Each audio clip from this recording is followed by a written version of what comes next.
And there's no right or wrong. It's a very subjective sport. So everybody has an opinion, and none of them is more right than another. But at the end of the day, it's what you want. Like when people say, "Oh, you should do women's physique or classic physique or go back there," I'm like, I'm just going one way, and it's open and that's it exactly. back. I mean, there's so many opinions online, and it gives everybody a voice, and everybody kind of thinks that their opinion or their advice is the one that you should be following. Yeah, but and that's one thing. And also, but like when sometimes they say something, oh, you should do 212 or do classic. It's like I'm like I'm fat free. Like it's not Yeah. really left. I'm like 30 pounds overweight. How do you want me to do classic? Oh, but do 212. But you understand that 212 is the weight limit, 212 pounds. Yeah. Still It's in the over. name. It's Yeah, Yeah. exactly. yeah. So yeah, that's not happening for sure. Good. That's funny. Yeah, so I'll jump into our last questions here. Important one, and a lot of people do know, but a lot of people don't know your close relationship with Sean Rhoden, and we are coming up on his the 2-year anniversary of his passing. So just kind of give us some memories, some things you learned from him, and the impact that he had on your life. He had a huge impact on my life. So the first time I met him was the FIBO 2012, and then when I came to the US in 2013, he was training, at Gold Gym with Charles Glass. So just chatting here, like, as a fan here and there, took a picture. But then you see, like, the week goes by, I'm still here. You're like, what are you doing here? I was like, well, I'm doing the Arnold. He was doing the Arnold too. So, of course, as an amateur and him as a pro. So I was just training at the gym alongside, like, at the same time, not with him, but like, just at the same time as he was training. So we would chat before, we'd chat a little bit after. And then I would see, his social media is it was just like pictures of him with like quotes. And it was like, that's so like impersonal. And it's so funny. There's so much more like about him that people don't know. And I was like, that's too bad. Like, let's like, I was like, I'm right next to you. Like, let me grab a couple sets. I just record it. Or, after when I'm done, I come and record you, or just get a little different things. And that's how we started spending more and more time together. I was editing his video. I mean, nothing crazy, but just doing a few things for him to just for him to have something different to put out there. And as we spent more and more time together, then we started training. We really became like family. And after that 2015 Olympia, I went to watch him. He invited me in his room, and it's, if you know Sean, there's not many people that are allowed there. So that was very special. And then 2016 again, where he ended up second, and we thought he won that year. We're like, it was so close. Yeah. In 2017, everybody was expecting him to, come and be fighting for the title again, but then he broke his jaw, and we started the prep. He was like a skinny, fat Sean. Yeah. Like he was I remember, around 230, and I was 70 then, so it was for the first time I was bigger than him. But then it was crazy to see him transform over the weeks. He was just putting on size, getting leaner. It was amazing. And we trained the whole year, went to the Olympia, left the room. He looked, amazing. And somehow when he got on stage, it was like there was a film of water all over. Like, we were not sure what happened then. But then the next day, it was himself again on stage. Ended up getting 5th place still. The top 5 in the world after, on a bad day, it's pretty good. Yeah. Came back right after this, he decided, I'm not gonna take a break. Normally Sean is known for, like, after the Olympia, I would take like a few months off, until like February, March, and slowly ramp things up until like the Olympia comes around, and like May, 16 weeks out, Pittsburgh, like that's when he really started training. But he was like, this time I'm gonna keep pushing. So we went straight into the off season, then into Arnold prep, and he looked his best ever. He looked freaking huge. Like, with some shots of him, it reminded me of Kyle Green's back. Like, it was pretty insane. Even Chris Aceto actually flew from Maine, Massachusetts, for the day, for 24 hours, because he didn't believe the picture were real. So he wanted to see it. He had to see it in person. Yeah. Yeah. So when he saw him, he was like, "You're baby elephants. You were just so around everywhere. It's insane." But unfortunately, I think what happened at the Olympia when he was watery, it was probably the beginning of his ulcer, and just something because he had like some stomach issue. He thought it was like food poisoning. So actually, for the 2017 Olympia, 2016 Olympia, he was carving up only on whey protein powder and donuts for Wow. the last 4 days, and got second. And then 2017, again, he had some issue, and then that was we thought that was for sure the beginning of the ulcer. And as we were training for the Arnold, we were doing doubles. We did like, I don't know, 15 workouts in like 10 days. And like normally he never says he's tired. Like, him and Asido, they would speak all the time over the phone every day, checking, morning and night. And like for the first time, Asido was checking on him, and Sean was like, I'm tired. So Asido had told us the story. He was driving, he saw the text, he pulled over, called him, was like, what's wrong? You need to take a break, go home, because he was staying in LA to train for that. He's like, go back to Santa Barbara, spend the weekend with your daughter and get some rest. And as he went back home, they had to take him to the hospital, and because he was very, very weak. His hemoglobin was super low. He was just losing so much blood. And he thought that was just the prep. So he was just pushing through, but he was actually not doing so well. So he ended up in the hospital and had to pull out from the Arnold about 5 or 6 weeks out. And that was really tough because like I said, he was looking his best ever. So going into the Olympia a few months later, he was like, I'm all in this year. Like, I don't care. I'm just gonna say it publicly, but it's like I'm gonna do. I know what I gotta do. I'm gonna train hard. I'm gonna bring my best ever, and whatever happens, happens. And now the rest is history. He won the Olympia. Yeah, that was probably one of my best memories to date in this sport. Yeah. amazing. No, yeah, you had such a close relationship with Sean, and you kind of helped give him more exposure. Like you said, you were filming him in the behind the scenes and kind of helping him with that. So yeah, it's sad. It's 2 years coming up, and he was one of my favorite bodybuilders. He was like the more modern day Flex Wheeler. Like it just Yeah, for sure. crazy. Yeah. But yeah, I had the chance to really spend a lot of time with him. So he taught me everything he knew pretty much, like all the little things. And I just, all the last months, those 3 shows, I was just like, it was just funny because I was like, oh, he was in my head, just like telling, oh, no, don't overdo things, just like chill out. Just right. do too much. Just just do what's really important. Like those details on stage, like be the first one to hit the pose, last one, hold your pose, don't shake, don't move, don't squeeze too hard, like you practice it, you don't, you know how to hit the pose, don't over squeeze, don't all those little details. I just always in my head, like especially when I'm about to compete, all those advice he ever gave me. So I'm definitely putting all to work, and it's been a huge influence. So every time I compete, like or in Vancouver, there's been some videos people saying, oh, there's like you can see some of his poses, like in my style of posing, like you can see there's a reflection of it. Yeah. Of course, because I posed so much with him, he taught me so much. Of course, it's going to be a huge influence. So that people actually can see that, for me, it's awesome to be able to carry on his memory and somehow keeping him on stage, even though he was not allowed anymore. So yeah.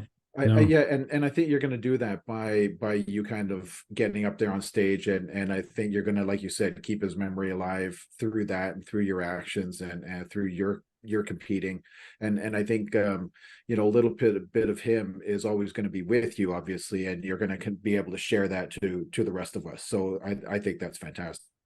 Thank you.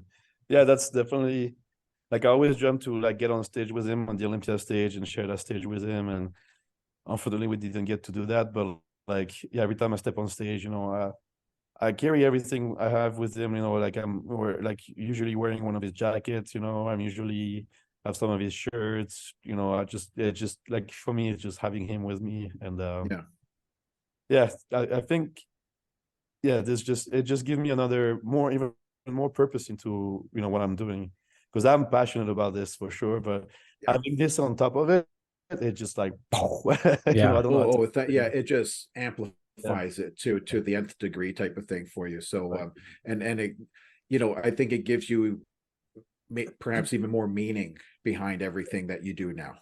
Yeah, exactly. Yeah, for sure. For sure. Yeah. Well, thanks for sharing that with us. And I'll transition to one more question here, just about, what you're doing for work or professionally. Are you coaching people or any other ventures that you're involved in? Let people know so we can leave that in the description and make people aware. Yeah, so I've done a little bit of coaching, but like recently, especially after Sean's passing, I kind of like stopped, like don't do as much because I want to be able to really focus on this. But I'm a full-time bodybuilder. But I'm launching right now a clothing line also called Reborn. And for me, it's a really cool project because it's reborn with the number 9 instead of the O. And for me, number 9 has a lot of meaning because it's in the symbolism of numbers. 9 is the new beginning, the new start. And so at 10 years old, I moved from France to Switzerland. Then at 25, I moved from Switzerland all the way to the US and started over. Yeah. Then I was men's physique pro and started over when I went to classic, had to start from the bottom again, and then again, I went to the Olympia. I was top 10 in the world. I was getting, pretty good in the classic division, and decided to just start over and go to open and fresh start. And so there's this whole thing of just fresh start, restarting, renewing. And it's a reoccurring theme with you. Yeah, so exactly. So that's why it's like, I think I really want to put that into a brand. And over the years, it just, the whole concept came to me, and I'm working on it right now. Should be launching by the Olympia the latest, because right now we're really finalizing at least the first collection. Yeah, so I think I'm pretty excited about. I love the name and then the meaning behind it. Like it's a lot of brands are just out there and it's like whatever, just have a name, but you actually have, that's really cool. I really like that. Thank you, because that's something, like over the years I've seen a lot of pros since I've done all the division. Many guys came up to me and like, oh, I want to switch.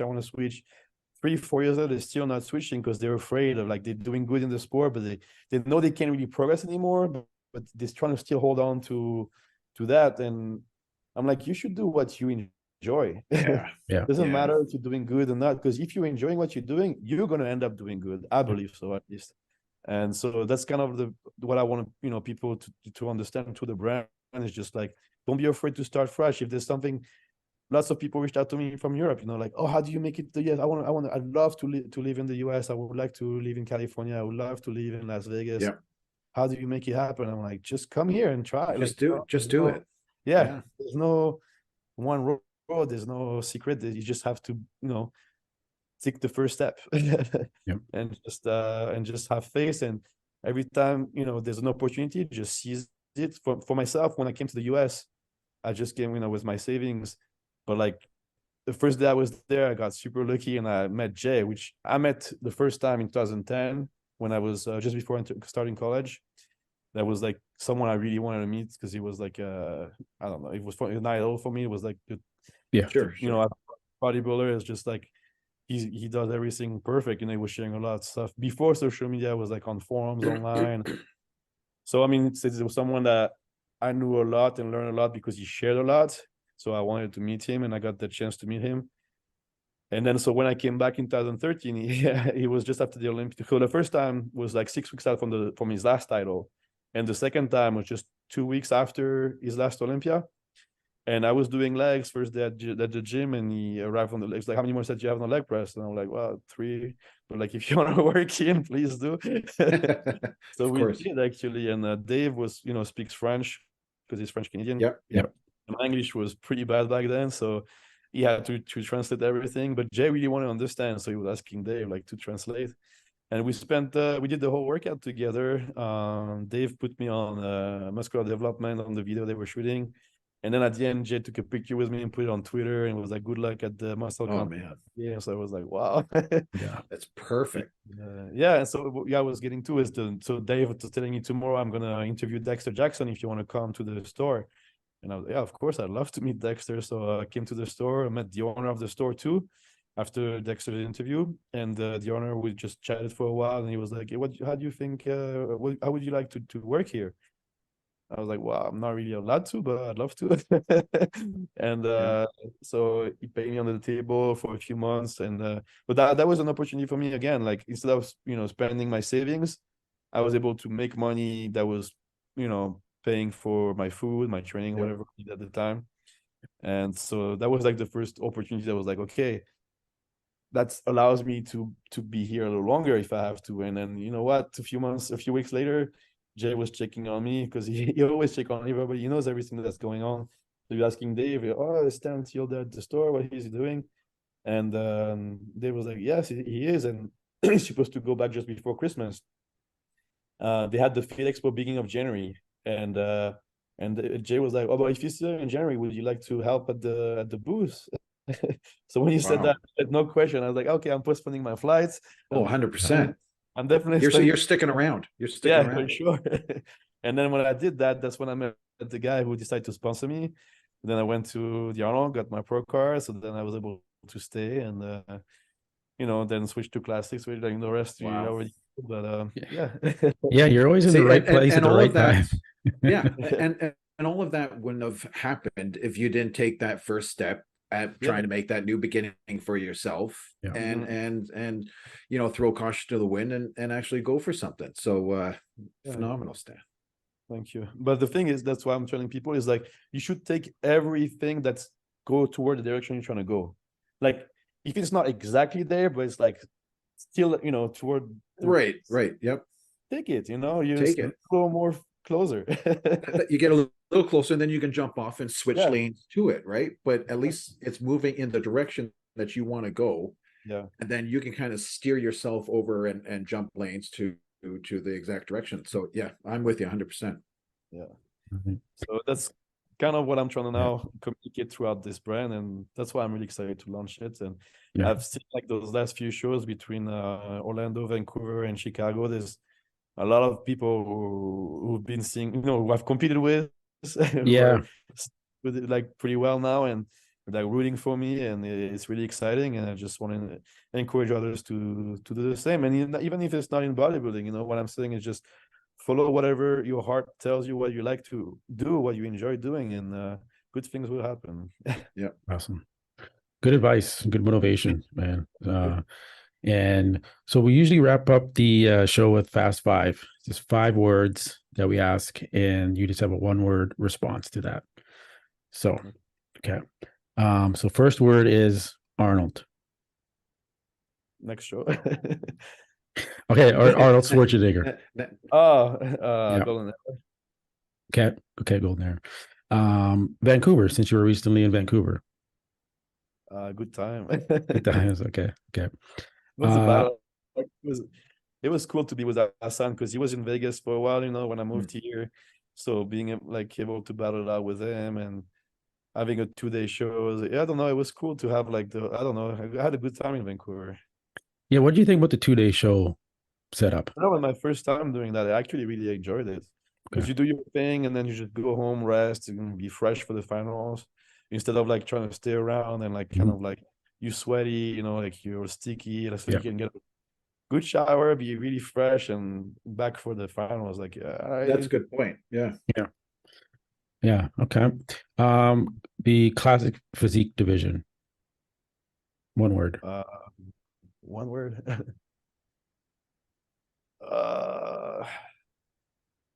That one's tough. So much to say. Aesthetic. Okay. Good.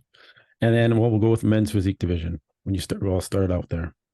Athletics. Athleticism. Okay. Yeah. And then last one, Sean Rhoden. 1 word. The best. Okay. Give him 2. He gets 2. Yeah. You can use a few more words. You can even go more than that. Be a little lax on the rules for Sean Rhoden. Thank you. So. It's hard to sum everything up with this guy in 1 word. Yeah. Awesome. Well, man, we appreciate it coming on the show and giving us your time. I know you're busy, you've been competing like crazy, and just and it's good to see you competing this much. A lot of pros, they do 1 show a year, and then if they get 4th or something, they throw it in the towel and they're done for the year. You're putting in the work, and it shows that you truly do love what you do. right? And when you Oh, I do, sure do. Yeah. And yeah, I was chatting the other day with Gals Tiger from MD Global, and it was like, "Oh, you're the first victim of the point system being taken away." And I'm like, yes, "It's not really, like I knew the rules coming in, so I knew I had to win. So the yeah, goal was always to win. Yeah. Um, and I think you need to come to a show thinking you're gonna win, and otherwise, how can you really put everything into it and really, I don't know. So I did all I could. But just then, right now, I just have to be smart too, and analyze what happened and what's coming, and what's the best course of action. I still believe I'm 35 now, but I believe I have a good 10 years in front of me, yeah. the way I've been doing things, and the way I take care of my body and don't Yeah. push drugs. I mean, Patrick is. I'm just, as long as Patrick is my coach, I got at least all these years. Love it. Love it. Honestly. Awesome. All right, guys. So we'll wrap it up. And again, appreciate you coming on. And we'll definitely have you on again down the road Oh, yeah, here, yeah, yeah. and we'll get to Absolutely. do a catch up interview, and when you're getting ready for your next show as well. So Yeah, again, appreciate anytime. it. Awesome. All right, guys. We will catch you on the next one. Peace. Yeah. Hey guys, thanks for watching. If you like this episode, give us a thumbs up, leave a comment, and click the bell notification so you get notified every time we release a new episode. We appreciate you watching, and we'll catch you on the next one. Peace.